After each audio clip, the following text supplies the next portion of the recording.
In current times, we are all now facing uncertainty and fear brought about by the Ukraine-Russian war and also the ongoing response of the COVID-19 response. So this has actually affected a number of issues such as hyperinflation, rising oil prices, and interest rate. And some of you may be scared or worried that the stock market may crash in 2022. So here are some insights on how the Singapore property market will be affected. Before we get started, make sure you subscribe on YouTube and click on the alert notification.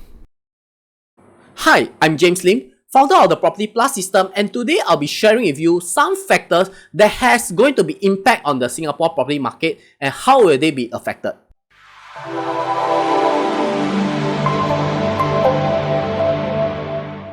Now, the first we'll be talking about is actually the Russian-Ukraine war. So, historically, war has also impacted on assets value.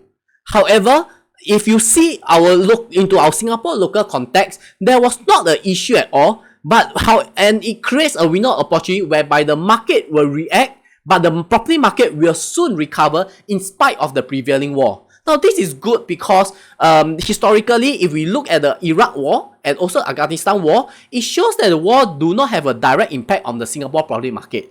However, data has shown that for Singapore property, it was actually more affected by the financial crisis in 2008 and also the property cooling measures in 2013. So these are the two things that is more affected by Singapore property and not so much about the war. So wartime always attract more savvy investors and home buyers, increase in the property transaction volume. So you will see that the property volume will also surge 17% on average at the start of every war. The next question you may be asking is, if the stock market crashed due to the war, will home market also crash as well? So let's look at the stock market. So if you look at the stock market in the past war, historically, when there's a war that time, the US stock market will actually crash. Okay, and looking at historically in the US during the Afghanistan war, they have actually lost 1.4 trillion in market value. However, market crashes are actually temporary and the market is likely to recover and do better than the previous crash. So what does this mean? Every crash actually provides an opportunity for savvy investors. So if you look at the stock market, although the stock market is volatile, the Singapore Property Price Index is actually more resilient to market changes and market crashes than stocks. Residential real estate is deemed as non-speculative, non-volatile, and is actually a safe haven assets class, and is actually a preferred choice for investors during this period. So overall, property is actually a more stable asset and is actually the preferred choice for investors during uncertain times. The stock market actually has recovered some losses from the initial shock during the February period, and data has shown that if you look at the PPI index or the property price index for the property, the price or the value has not been affected at all since February. Now, the third question you may also be asking is, will rising oil prices impact the housing market? So the effect of the oil prices will actually increase the transportation cost, and overall it will increase the construction cost and the home prices as well. So you will see that overall, due to the oil prices increase, will affect the construction cost increase, and therefore property price will also be able to go up. So a drop in oil prices might not lead to a drop in property price at all. So the next I will be talking about is actually about hyperinflation. So if you look at food, electricity, car, petrol, etc., if they are also expensive, will home prices continue to increase, and should I still buy a property? So currently right now we are actually facing a hyperinflation, where inflation right now is at the all-time high. And looking at it, this is actually predictable because at the start of the COVID-19 pandemic, okay, the US start to print a lot of money, and this money now floods the market, and which causes a hyperinflation, which is actually very understandable. That's why at that point of time in my earlier video, I was telling my clients to put your money more into assets. Okay, and therefore, because of that, cash is slowly losing its purchasing power over time due to inflation. So do you think, is it wise to keep cash in the bank, or should you put money into assets such that it's a good hedge against inflation? Data has actually shown that home prices grew faster than inflation over the last 15 years. So private property price has also grown faster than the consumer price inflation index over the last 15 years.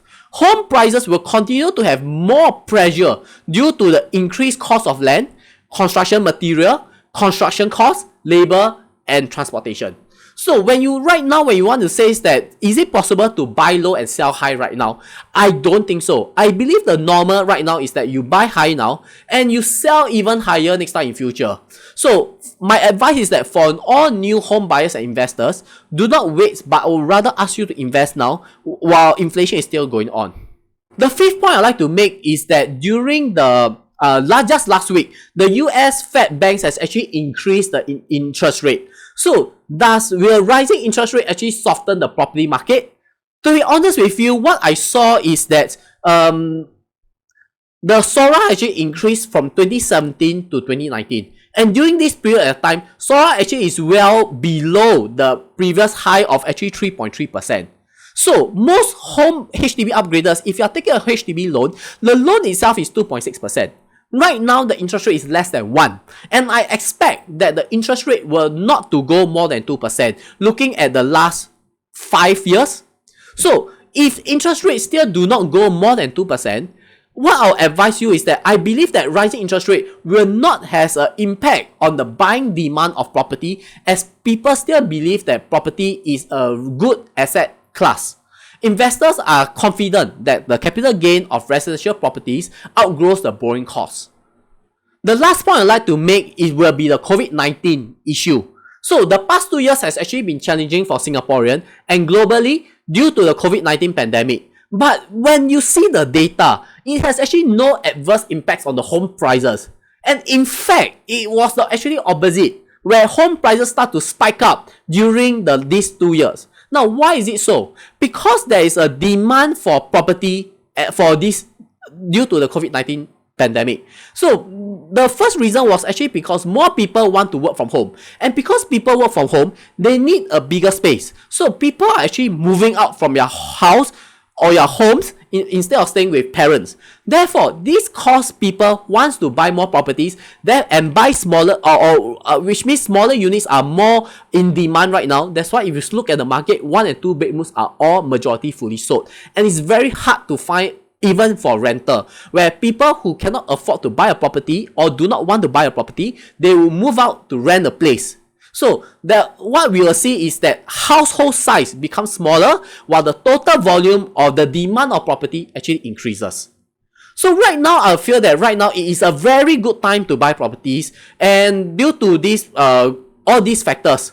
So in 2021, if we look at the data in total in terms of transaction volume or transaction price, the total sales is 1.7 billion sold.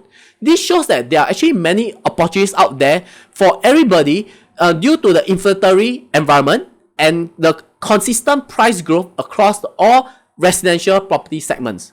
So this is the end of my video. If you like this video, please feel free to click on the like button or comment below. Don't forget to subscribe. And if you want to read more about what I write, please feel free to go to the link where I'll be writing on this article and you can read it up. So my last request from you is that if you support me on my channel, I will advise you to please help me to click on the subscribe button and click on the alert notification, so when I have more videos, it will be alerted out to you. Thank you so long and bye.